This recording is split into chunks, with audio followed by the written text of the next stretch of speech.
Então, se ele desconfiar que tem algum problema, ele não entende, isso não é evitar risco. Evitar risco é diferente.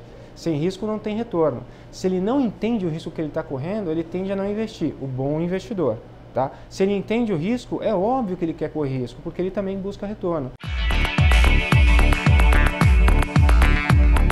Hoje a gente tem um mercado bastante informal, não vou chamar ele de secundário, porque deve ser o mercado primário brasileiro, onde eles conseguem fazer captações esses empreendedores conseguem sim fazer captações de recursos, tá, de uma forma mais informal, às vezes até com alguns problemas de regularidade, de documentação. Só que isso enquanto ele é pequeno. Quando ele cresce, ele precisa de grandes volumes de captação, ele tem que ir para um mercado diferente. Ou ele vai buscar o banco, né, que é mais tradicional, ou ele vai desbancarizar, é uma palavra que a gente ouve muito aí mais recentemente, e ele vai buscar o mercado de capitais para fazer a captação, com essas operações mais estruturadas que a gente tem disponível.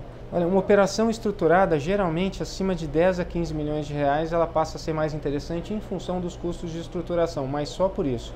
Eu estava fazendo um bate-papo agora há pouco com uma advogada do Nordeste do Brasil, mais especificamente de Salvador, né, na Bahia, e ela perguntou, poxa, não tem um fundo para pobre? Porque é tão caro para montar isso, eu achei muito engraçado, mas faz sentido. Então o que eu percebo é que algumas casas elas vêm se desenvolvendo para prestação de serviço nesse setor e os custos vêm caindo cada vez mais. Então acho que cada vez mais o mercado de capitais vai ficar disponível para o pequeno e médio empreendedor, mas ele tem que se educar para aprender e ele tem que investir nisso. Ele tem que investir antes de receber o investimento. Investir em quê? Na governança dele e na estruturação dos veículos de captação. Vamos começar pelos controles da empresa, né? Por exemplo, a gente recebe muitas apresentações onde tem erro de cálculo de TIR, coisas simples assim.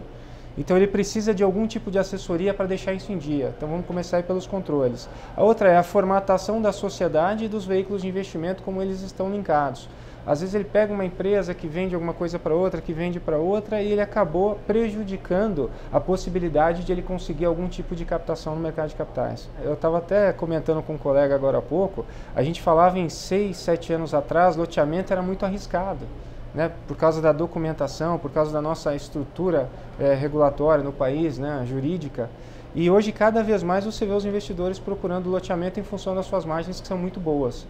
Então, eu acho que hoje esse é o produto imobiliário em voga.